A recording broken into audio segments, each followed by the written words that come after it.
for Pacifica Radio, July 14th, 2019. I'm Scott Horton. This is Anti-War Radio.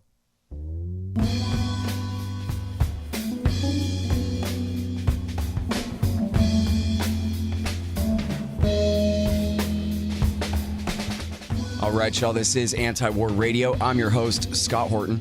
I'm the author of the book Fool's Errand, Time to End the War in Afghanistan, and I'm the editorial director of antiwar.com. You can find my full interview archive, more than 5,000 of them now, going back to 2003, at scotthorton.org. Introducing our guest, Gareth Porter.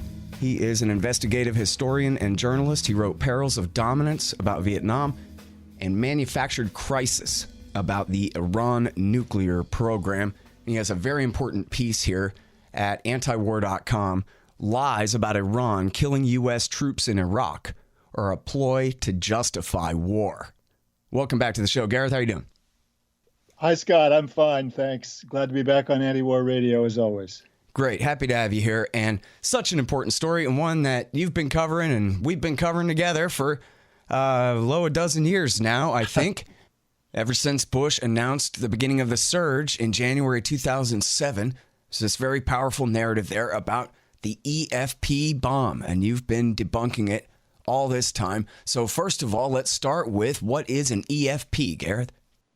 Yes, an EFP is an explosively formed penetrator, meaning that it's a roadside bomb that was developed to essentially penetrate armored vehicles. And it was actually first designed and used by Hezbollah against the Israelis. And Hezbollah actually introduced it to the Palestinians, who used it during the 1999-2000 Intifada. So there's a long history of this weapon, if you will, before it found its way into Iraq. Or not a long history, but a fairly substantial history anyway. Mm-hmm. And now, so people, I think, remember from the war, probably more than EFP, they are familiar with the phrase IED, an improvised explosive device, usually be an old landmine or an old mortar shell, then rigged to explode. And out of the 4,500 guys that died in Iraq, there were huge numbers of them, at least hundreds, if not thousands of those, were killed by these IEDs. But then this EFP is such a more powerful or more advanced device that it gets a whole different set of initials and a whole different designation. Why exactly is that? Well, it's because it was so successful against U.S. armor in Iraq, and it was then it was also used, of course, in Afghanistan as well. But in Iraq, it became the weapon of choice, and really it became an obsession with the Pentagon because of the success of some of the armed opposition in Iraq, both Sunni and Shia, but primarily Shia, during the Iraq War. Mm. And then, so why are we talking about this now, a dozen years later, the EFP bomb, Gareth? Well, the reason is because the war party, if you will, in the U.S. government, which really is meaning Bolton and Pompeo and their minions, decided to raise this as an additional sort of salient, if you will, in their effort to stir up as much pro-war sentiment, meaning pro-war against Iran sentiment in the United States. And so last April, just a few months ago, the State Department's Brian Hook, who of course is one of the people who was one of those minions of the Pompeo-Bolton axis, came out with a statement essentially announcing that now they had information that Iran had been responsible for the killing of exactly 608 American troops during the Iraq War, and they were pushing that to try to get the news media, to write stories about this. They were not that successful, actually, but some media, in fact, did do stories. So I followed up with the Pentagon guy who had put out a a message to apparently all mass media outlets. He didn't send it to me, but I found out about it because of a story in something called Task and Purpose, a military website that actually quoted from his email. And I contacted this guy, Sean Robertson, who was the one who put out the email, and I said, "Well, what information can you give me that supports this claim? What documentation do you have to support the claim?" And he admitted that there was no documentation. There was nothing that they had to offer. There was nothing that they could actually allow a journalist to see that would support this idea. So I thought that was a fairly interesting angle, and that's one of the reasons why I decided to do a story about this whole claim. And it obviously when, of course, links up. if he had attempted to provide evidence, you would have completely debunked and destroyed that, because as Well, I know, obviously, yes. you already Yes. know the And- truth about these bombs. The narrative here, and this is a pretty slippery slope, sort of a syllogism, the way that they set this up, that these bombs, they never prove this, but they claim all came from Iran, and therefore the Iranian government. And therefore, then any American who was killed by those bombs then was killed by the Iranian government. And the current president of hyperbole, Donald Trump, has now taken this number 600, which was apparently plucked out of thin air. I mean, the last time I heard it was approximately 500 Americans who had died fighting the Shia in the war. Even if you wanted to accept the construct there that anyone killed fighting a Shia was essentially killed by the Iranians. But anyway, Donald Trump has now inflated that number to 2,000.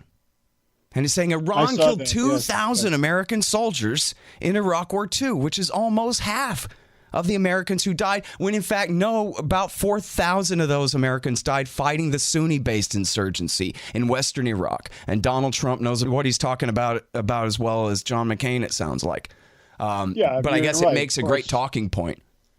Once you've created this kind of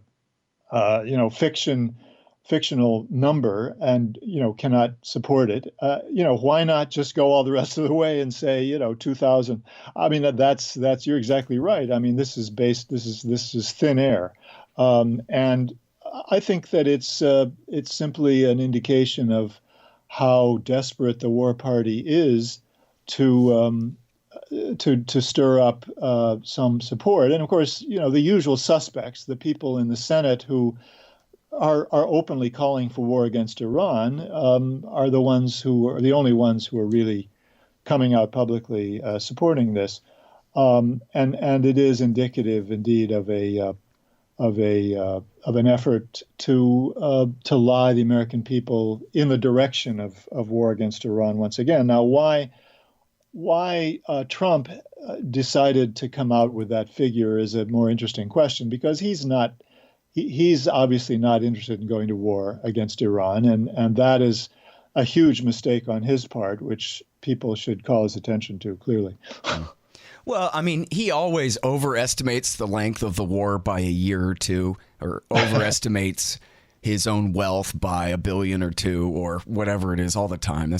I think it's just not even Donald Trump, but that's just kind of a New Yorker way of talking, right? Or just exaggerate everything. 600 just doesn't sound big enough. Make it bigger. That's all. Bolton may have said something to him that he picked up. Who knows? I can't figure out. Yeah, it could be, yeah. I'm not going to try to figure that out. But still, the American people need to know that it's not true. And so we need to go through each part of this for a second here. I want to go ahead and just mention that back in 2007 and in 2008, that you had done so much great work on this. And if people will just search Gareth Porter, EFP, then they'll find all kinds of articles from Interpress Service, Truth Out, Truth Dig, Antiwar.com, and who knows where you debunked this stuff. Phil Giraldi, the former CIA officer, had also written a really long, 3,000-word analysis or 5,000-word analysis of this. Yeah, I saw that right at the time, and that's on my website at scotthorton.org as well. Yep. And then I just want to mention, I have these, I'll just go ahead and open them up here. I have the LA Times, and this is the great Andrew Coburn, Exploding the Myth of Iranian Bombs from February 16th, 2007. Right. Then in Wired, from February 26th, 2007. Iraq's super bombs, homemade? Answer, yes. Right. And then here's a piece in the New York Times. Chlorine gas attack by truck bomber kills up to 30 in Iraq. But in there they explain how they had found EFP factory inside Iraq, of course, where they were being made by Iraqis. And here's one in the Wall Street Journal. So Scott, I mean, I think what you're one more. February 27th, 2007. U.S. fined stokes fears of Iraqis' bomb-making ability. Gareth. So in other words, these were not all churned out in Tehran. There was some good reporting during 2007 on this question, and it was crucial for me, obviously, to be able to do the story, the stories that I did. And the problem was that the press was not really sort of continuing to cover the story. There was no continuity in the press coverage. And of course, a lot of coverage was simply repeating without critical analysis or even commentary, any effort to sort of check on the accuracy or the truthfulness of the military claim. Right. That's such a good way to put it. And we see that over and over again, where very important parts of the story are reported sometimes even on the front page of the Washington Post or the New York Times. But then they don't make the cut to be included in the narrative. And the overall narrative that we all know Iran is sending these bombs to kill the Americans in Iraq, it's still true no matter how many times it's contradicted by the facts, no matter how many times the Americans raid a warehouse and find Iraqi Shia making these bombs. Yep.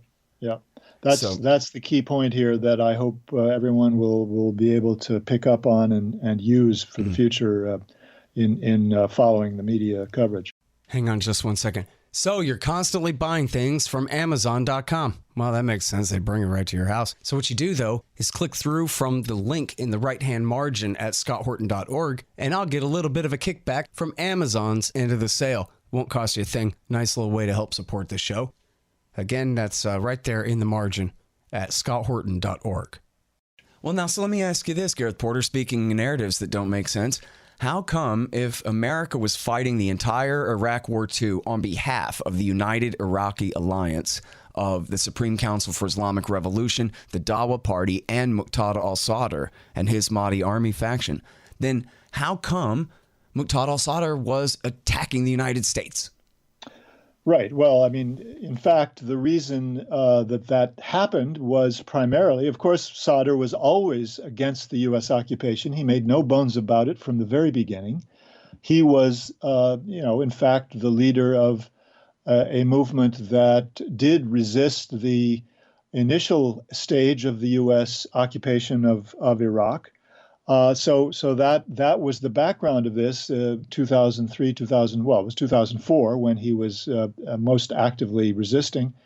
But in 2007, he was fighting the Americans primarily, overwhelmingly, because General David Petraeus, who was the commander of all coalition forces in Iraq, beginning in January 2007 or February 2007. Had ordered an offensive against the Sadrist troops because he decided that they were the largest force that was still not in the U.S. camp, was not ready to accept the U.S. occupation, and he wanted to whittle them down to size and force them to make a decision to side with the United States, to accept the occupation. And his strategy was, in short, to try to divide the Mahdi army, the Sadrist military force, so that they would have to choose between being attacked by the United States or siding with the United States, accepting the occupation. And so in the process, he attacked during the period from particularly about April, May, June, of 2007, he attacked many times. He launched many offensive actions against the Sadrist troops. And ultimately, the Sadrists then decided they were going to strike back. And so that's what really this is all about. There were a lot of casualties particularly because the Sadrists resumed the counteroffensive, if you will, or took the counteroffensive against the U.S. military. Mm-hmm. And that's what really caused a lot of casualties during that period. And those are undoubtedly the reason that they're making these claims about the Iranians being responsible for so many U.S. deaths. Mm-hmm. But the fact is that Sadr was independent of Iran. He was making his own decisions. The Iranians weren't making the decisions to attack the United States. It was the Sadrists, for obvious reasons, because they were responding to a Petraeus offensive. Mm-hmm. Now, there's a book by a Washington Post reporter named David Finkel called The Good Soldiers, which is about U.S. troops fighting in Sadr City in 2007. And this reporter is deeply embedded with their group. And only twice in the entire book, once in some kind of random sort of ultimately meaningless mumblings by the commanding officer, Colonel Kozlarich, and once by the author himself, that there seems to be some kind of irony in the fact that we fought the whole war for the Shia, and yet here we're off on this kind of diversion fighting against one faction of them when it's clear the whole thing is essentially a fool's errand and that this group is going to remain a major part of the Shiite alliance, and they're going to continue to have their say in a way that is much more meaningful than what America has to say in the questions of power there, and that the whole thing was a waste. But anyway, get back out there, boys. And so they just kept sending them out anyway. They knew better anyway. And it was all in the name of counterinsurgency. We're going to somehow pacify Sadr City and make them love us starting in 2007, and we're going to do that by sending heavily armed army soldiers in there to kill them. And the whole thing was absolutely crazy. And Americans and Iraqis were blown to pieces in these fights, in the worst kind of violence. This was one of the stupidest things in the war, absolutely. And the larger context here is that, this happened after the Shia had basically taken control over areas of Baghdad, which had been contested previously by the Sunnis. And had done so in a very, violent way. Obviously, they had used some torture. They basically done ethnic cleansing of parts of Baghdad, but they had asserted control there, and that was part of the basis for Petraeus sort of claiming that his policy had helped to basically end the violence in Baghdad, whereas in fact it was the Shia who had done it. But at that point, he needed to have an excuse for the United States to continue its occupation, and this was part of that excuse, that he was going after the Shia militias in Baghdad as well as elsewhere. Which is so funny because it wasn't just the U.S. Army. It was Petraeus himself who was in charge of training up the Iraqi army, which he essentially created out of the Supreme Islamic Council Spotter Brigade. He was one of the primary instruments in Donald Rumsfeld's El Salvador option, using the Shiite death squads, which included the Mahdi army too, to hunt down and kill the leaders of the Sunni insurgency and complete that sectarian cleansing campaign that you were just talking about.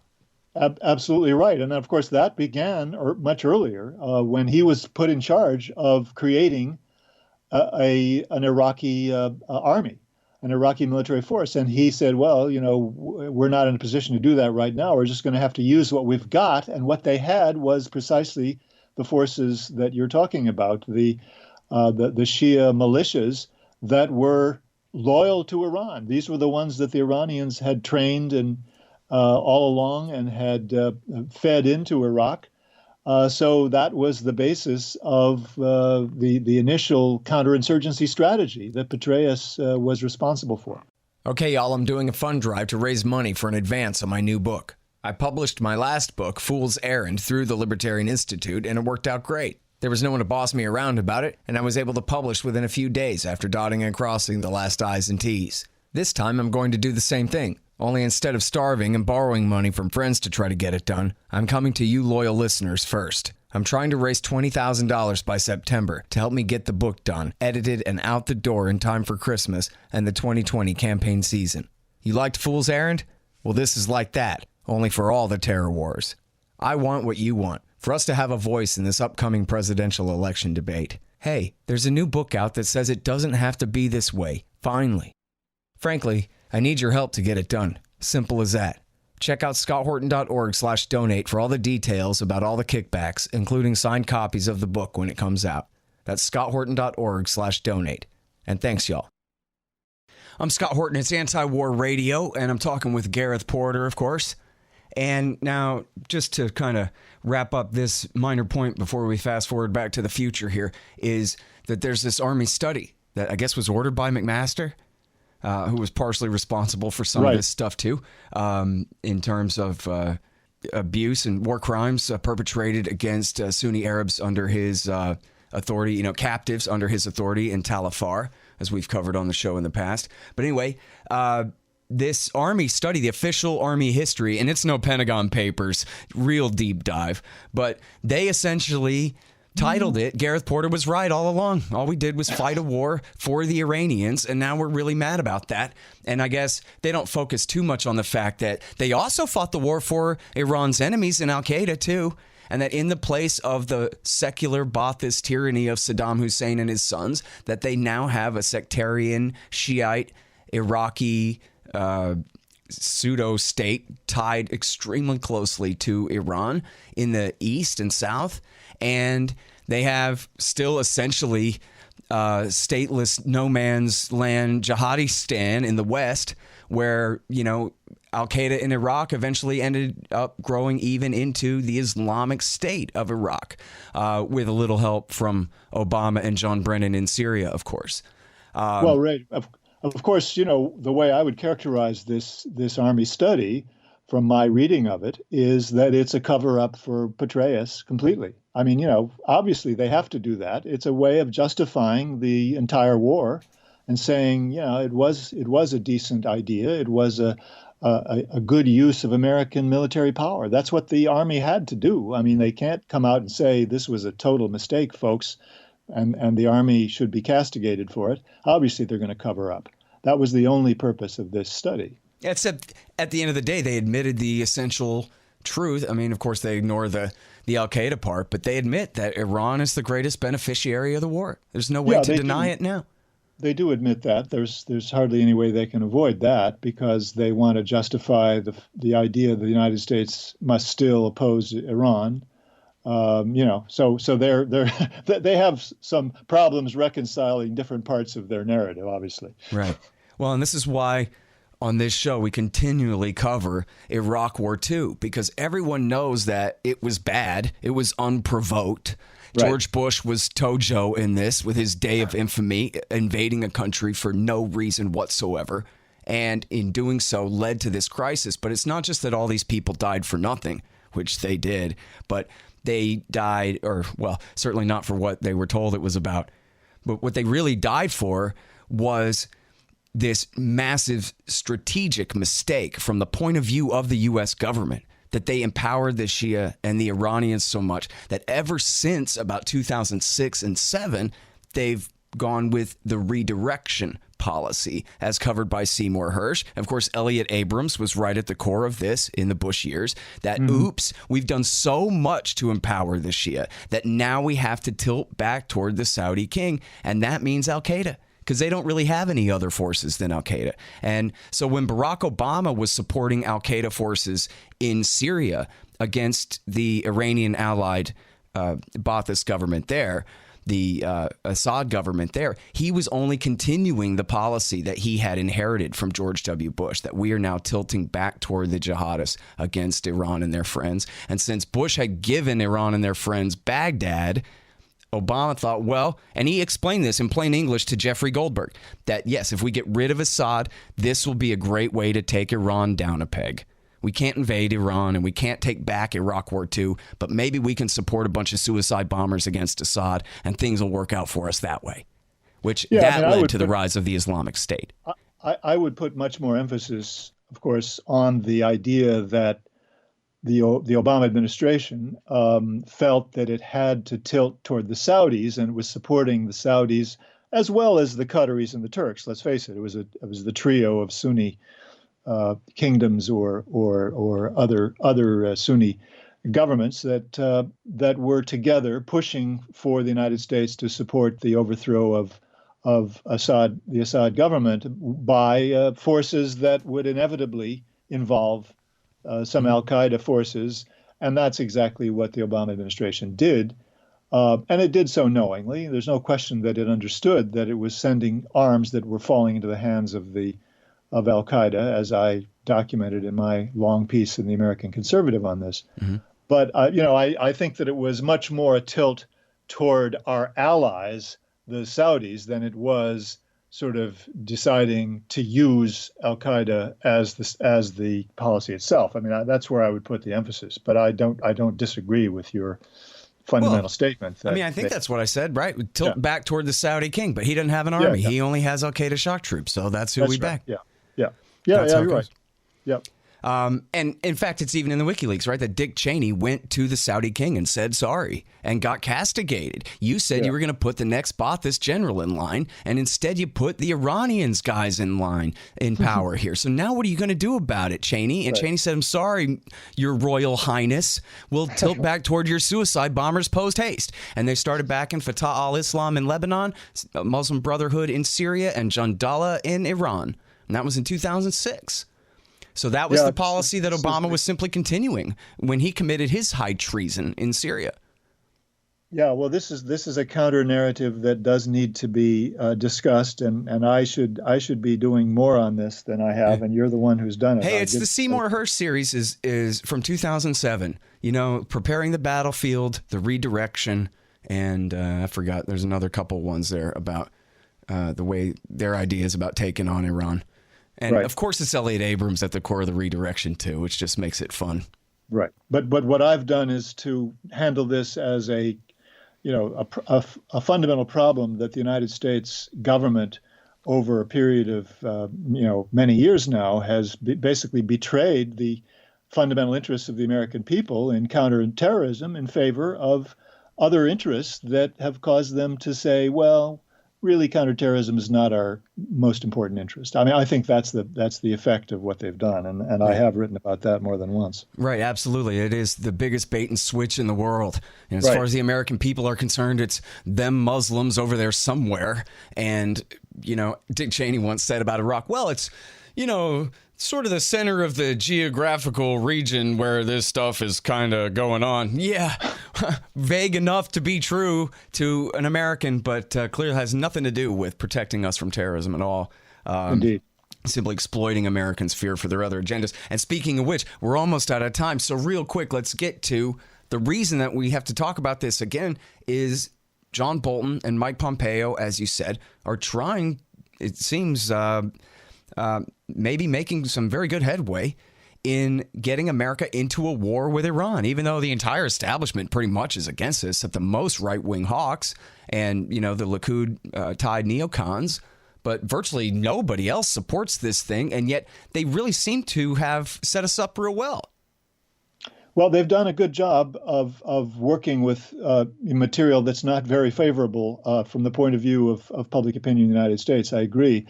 And what strikes me, and I'm going to be writing about this, I have already written something that'll be out this coming week, is, that Trump basically said no to carrying out a war based on the premise that the Iranians are threatening us in the Middle East.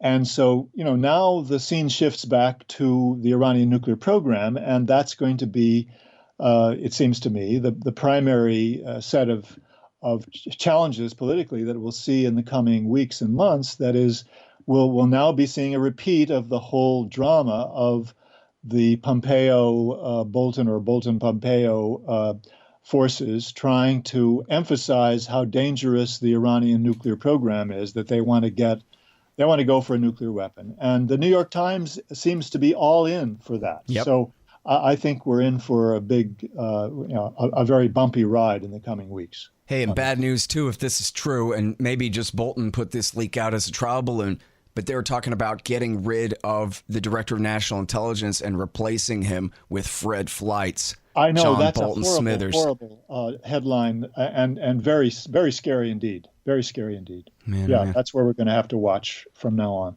All right, you guys, that's the great Gareth Porter. This one's at antiwar.com. Lies about Iran killing U.S. troops in Iraq are a ploy to justify war. And that one ran originally over at truthout.org. Thanks again, Gareth. Really appreciate it. Thanks, Scott, as always. All right, you guys, and that is Anti-War Radio for this morning. I'm your host, Scott Horton. I'm here every Sunday morning from 8:30 to 9 on KPFK 90.7 FM in LA. You can find my full interview archive, more than 5,000 interviews now going back to 2003 at scotthorton.org. See you next week.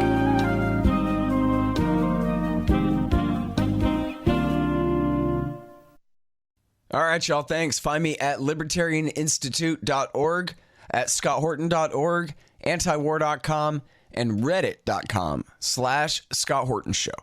Oh, yeah, and read my book, Fool's Errand, Time to End the War in Afghanistan, at foolserrand.us.